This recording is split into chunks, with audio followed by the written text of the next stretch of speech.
La chronique bourse, la quotidienne Zone Bourse, Anthony Bondin.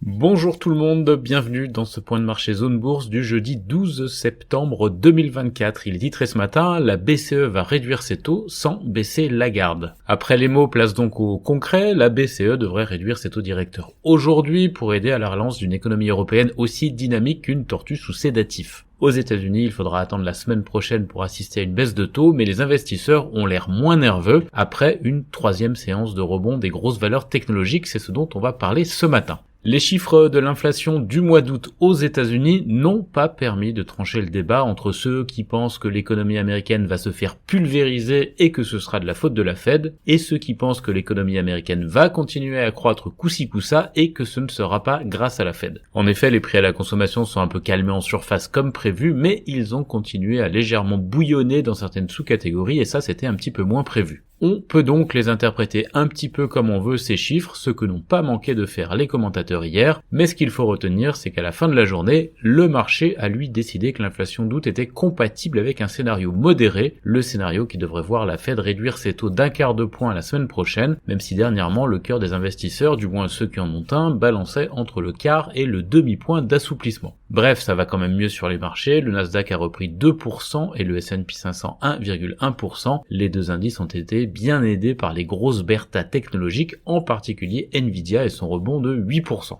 Le PDG du fournisseur de GPU Jensen Huang a pourtant déclaré dans une interview hier que ses clients sont mécontents à cause du manque de disponibilité de ses produits. Et là, le marché pouvait en faire deux lectures. Une lecture négative, les clients risquent de se désintéresser de Nvidia pour être mieux servis ailleurs, et une lecture réelle. Les clients n'ont pas le choix, donc ils prennent leur mal en patience, ce qui, petit 1, est un signe de demande très supérieure à l'offre, et petit 2, offre un excellent moyen de maintenir les marges de cochon de Nvidia. Je vous laisse deviner lequel des deux raisonnements a prévalu hier. Toutefois, toutes les valeurs technologiques n'ont pas progressé. Prenez par exemple Trump Media et Technology Group, la société qui chapeaute le réseau Truth Social de Donald Trump. Eh bien, le titre a perdu 10,5% pour s'afficher au plus bas depuis le mois de novembre 2023. C'est le problème quand une société est quasiment une personne cotée en bourse, quand sa cote de popularité se dégrade, le cours recule. Et là, pour une fois, les investisseurs avaient l'air d'accord avec les analystes politiques. Madame Harris a battu Monsieur Trump lors du débat télévisé organisé mardi soir entre les deux prétendants à la Maison-Blanche.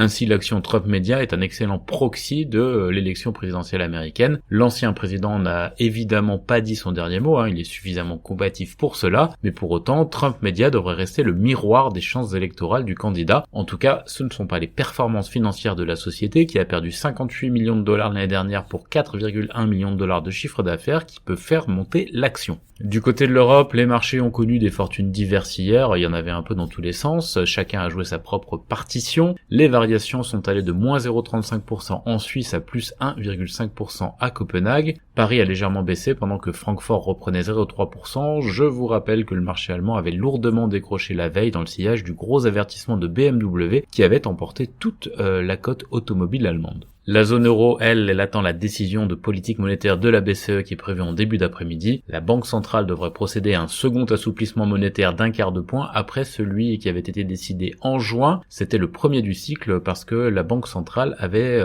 pris une décision de statu quo au mois de juillet. L'annonce aura lieu à 14h15 et la conférence de présentation de la décision à 14h45. Le cycle de baisse de taux, il est indispensable pour relancer la croissance du vieux continent et desserrer les taux sur son secteur immobilier. Et comme toujours, les financiers guetteront dans les commentaires de Christine Lagarde les signaux du coup d'après, avec le sentiment que la Banque centrale pourrait garder un discours assez ferme. L'autre rendez-vous macro important du jour, c'est la doublette statistique américaine qui comprendra à 14h30 les données hebdomadaires sur l'emploi et les prix à la production. Je vous rappelle que le marché est très sensible aux moindres inflexions du marché du travail en ce moment en amont de la décision de politique monétaire de la Fed la semaine prochaine. Il espère aussi voir dans le PPI, donc les prix à la production, des éléments de réassurance sur le scénario de réduction de la pression inflationniste.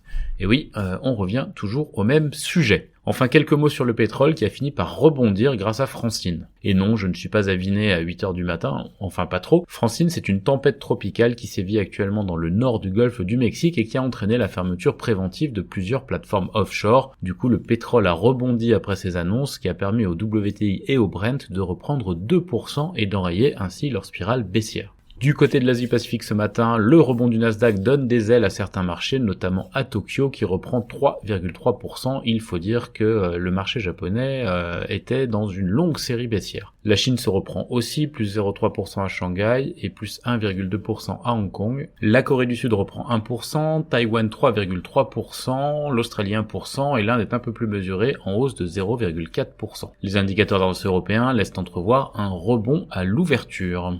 Dans l'actualité des sociétés, en France, Stellantis a annoncé investir plus de 400 millions de dollars dans 3 usines du Michigan. Le constructeur est par ailleurs en tension avec ses revendeurs américains qui lui reprochent d'avoir privilégié les profits de court terme l'année dernière. Ça a entraîné une dégradation rapide de la situation cette année. La division aéronautique de la Banque chinoise de développement achète 80 Airbus A320 Neo. Sanofi a signé un accord de licence pour un médicament expérimental contre les cancers rares. Alstom a signé un contrat pour l'aéroport de Las Vegas. Capgemini lance son 11e plan d'actionnariat salarié. Hydrogen Refueling Solutions se lance en Italie. Iconisys et BioBrasil Biotechnologia renforcent leur partenariat et Whitby renforce sa collaboration avec Bouygues Telecom. Par ailleurs, Carmat franchit le cap de la moitié de patients recrutés dans le cadre de son étude efficace et WeAccess va équiper un port réunionnais. Il y a pas mal de publications de valeur moyenne en France, notamment Vision Group, Inat Pharma, Vetoquinol, TFF, Roche-Beaubois, Aiko, Spineguard, Altamir, Jacquet Metals, Assystem, Line Data Teravet, CBO Territoria ou encore Twax et Lançon BCC.